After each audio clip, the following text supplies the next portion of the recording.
হরে কৃষ্ণা। তো তোমরা সবাই কেমন আছো? আজকের তো একাদশীর দিন, পাপ মোচনী একাদশী। তো তোমরা সবাই নিশ্চয়ই একাদশী করেছো। আমি একটা গুরুত্বপূর্ণ ভিডিও নিয়ে এসেছি। আমি নিজে পড়ে যেটা আনন্দ পাই আর সেটাই তোমাদের সঙ্গে শেয়ার করি।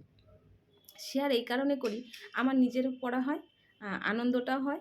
আর তোমাদের সঙ্গে শেয়ার করলে তোমরা যদি মনোযোগ সহকারে সেটা শ্রবণ করো তাহলে জানবে যে এটা ভগবান যদি না চায় ভগবানের কথা কেউ শ্রবণ করতে পারে না। এটাই হচ্ছে কথা। তো চলো, আজকের একটা কী দিন সেটা তোমাদেরকে জানাবো। তো চলো সবাই মনোযোগ সহকারে শ্রবণ করো। আর একটা হচ্ছে, যারা এই চ্যানেলটায় নতুন তারা দেখছো, সাবস্ক্রাইব করতে ভুলো না, কমেন্ট করো। আর যদি আমার ভুল ত্রুটি হয়ে থাকে তো আমাকে ক্ষমা করে দিও। তো চলো, প্রথমে প্রভুপাদকে গুরু প্রণাম করে নিতে হবে।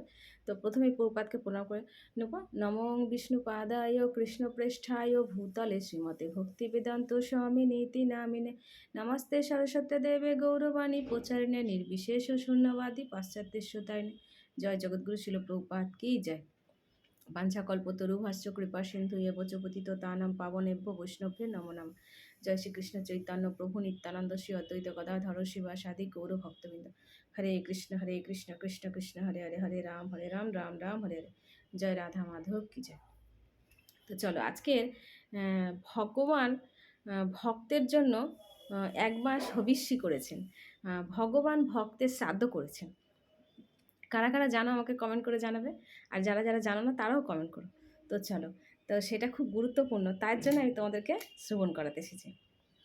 তো চলো, জানি না আমার আবার ফোনটা।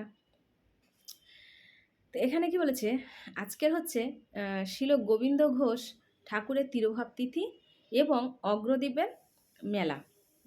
তার মাহাত্ম্য আমি তোমাদের সঙ্গে শেয়ার করব, শ্রবণও নিজেও করব। তো চলো, এখানে বলছে হাওড়ার কাটোয়া লাইনের কাটোয়ায় 3টি স্টেশনের আগে অগ্রদ্বীপ।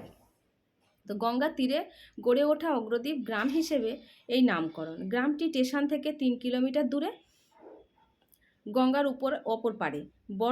বর্ধমান জেলায় অন্তর্ভুক্ত হলেও জায়গাটি নদিয়ার ঘেঁষা, মানে নদিয়ার গা ঘেঁষায় ঘেঁষায়। এখানে আমি কোনো কিছু যা আছে আমি সেটাই হড়বড় করে পড়বো, তোমরা শুধু মন দিয়ে শ্রবণ করো। তো এখানে গঙ্গা অগ্রসস্ত খালের মতো। কাটোয়ার কাছে অগ্রদ্বীপ গ্রামটি বৈষ্ণব তীর্থক্ষেত্র। এখানে রয়েছে 500 বছরের পুরনো গোপীনাথ মন্দির। গোপীনাথটা কাকে বলা হয়? যে গোপীদের নাথ, আমাদের রাধা মদন মোহন, তো গোপীনাথ। তো মন্দিরটি প্রতিষ্ঠা করেছিলেন নদিয়ার রাজা কৃষ্ণচন্দ্র রায়। মন্দিরে প্রতিষ্ঠিত হয়েছে কোষ্ঠী পাথরের গোপীনাথ, অষ্টধাতুর রাধিকা মূর্তি। প্রতি বছর চৈত্র মাসে কৃষ্ণপক্ষের একাদশী তিথিতে এখানে মেলা বসে। মেলাটি অগ্রদ্বীপের গোপীনাথের মেলা নামে পরিচিত। সাধক গোবিন্দ ঘোষ ও তার আরাধ্য গোপীনাথকে কেন্দ্র করেই এই মেলা। প্রতি বছর 10 থেকে 12 লক্ষ মানুষ এই মেলায় আসেন। পুণ্যার্থীদের জন্য 400 থেকে 500 আখড়া তৈরি করা হয়। মেলার বয়স কমপক্ষে 500 বছর হবেই জনশ্রুতি অনুযায়ী। 500 বছর এই কারণে কেন বলছে? 500 বছর এই কারণে বলছে, যখন আমাদের চৈতন্য মহাপ্রভু ছিলেন তার পার্শ্বদেরকে নিয়ে হচ্ছে। তো আজকে 500 বছর, আমাদের 550 বছর আমাদের কলির আয়ু হয়েছে, তাই 500 বছর আগে 1515 সালের ফাল্গুন মাসের গোবিন্দ ঘোষের কাছে এসে ছিলেন শ্রী চৈতন্য মহাপ্রভু আর কি। তো শ্রী চৈতন্য মহাপ্রভু একটি কৃষ্ণ বিগ্রহ তৈরি করিয়ে প্রতিষ্ঠা করেন। এখানে চৈতন্য কৃষ্ণ নামেই দেন। চৈতন্য প্রভুই ভগবানের নাম দিয়েছিলেন, কৃষ্ণ নাম দেন গোপীনাথ। গোপীনাথের সেবার দায়িত্ব গোবিন্দ ঘোষকে দিয়ে নীলাচলে চলে যান চৈতন্য মহাপ্রভু।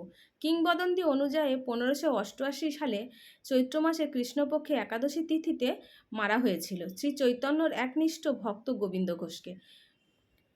তো উনি মারা গেছিলেন আর কি। তো এবার পরপর এটা হচ্ছে ওপরে, আমি ভেঙে এই কারণে পড়ছি না। ওপরের মানে যখন তারপরে ওনার সাথে কি ঘটেছে, উনি কিভাবে ভগবানকে পেয়েছেন, কিভাবে চৈতন্য মহাপ্রভুর সাথে উনি বিয়োগ হয়ে গেছিলেন, আলাদা হয়েছে, সেগুলো আস্তে আস্তে বলবো।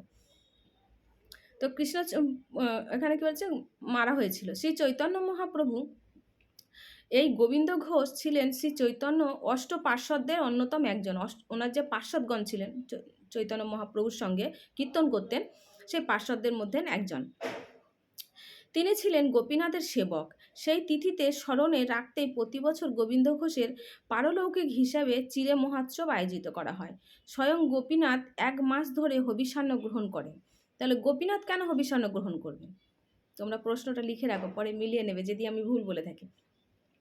তো শ্রাদ্ধের কাছা ধারণ করেন। কে ধারণ করেছেন? গোপীনাথ, ভগবান স্বয়ং কৃষ্ণ ধারণ করেন। গোবিন্দ ঘোষের পারলৌকিক ক্রিয়ার পিণ্ডদানের জন্যই এই আয়োজন।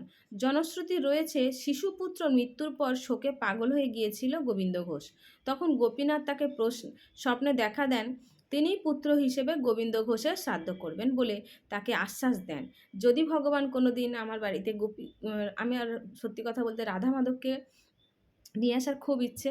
তো যদি কোনো সময় রাধা মাধব আসে তো আমি গোপীনাথ আগে নিয়ে আসবো, যে গোপীনাথের যে রূপটা ওইটা আমার সবসময় দেখাবো। আমি কোনো সময় আমার একটা নিয়ে ছোট্ট মতন রয়েছে, তো সেটা আমি কোনো সময় রেখে দিয়েছি এখনও পর্যন্ত। আগে আগে পুজোর ছিল, এখন দূরে রাখা আছে, এখন রাধা মাধবের চিত্রপট আলেখ্য রাখা আছে।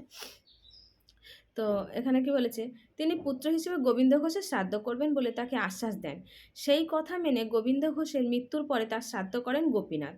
অনেকে বলেন একমাত্র এখানেই নাকি ভগবান ভক্তের শ্রাদ্ধ করেন। সেই প্রথা আজও চলছে। এবার বলছি, অগ্রদ্বীপের খ্যাতি বারণীয় স্নান উৎসবের জন্যই চৈত্র মাসে কৃষ্ণপক্ষের ত্রয়োদশী তিথিতে এই স্নান হয়। জনশ্রুতি রয়েছে শ্রী চৈতন্যের আবির্ভাবের অনেক আগেই, চৈতন্য মহাপ্রভু যখন আবির্ভাব হয়েছেন তার অনেক আগে এই উৎসব চলে আসছে। বাংলা, বিহার, উড়িষ্যা, ওপার বাংলার নানা প্রান্ত থেকে মানুষ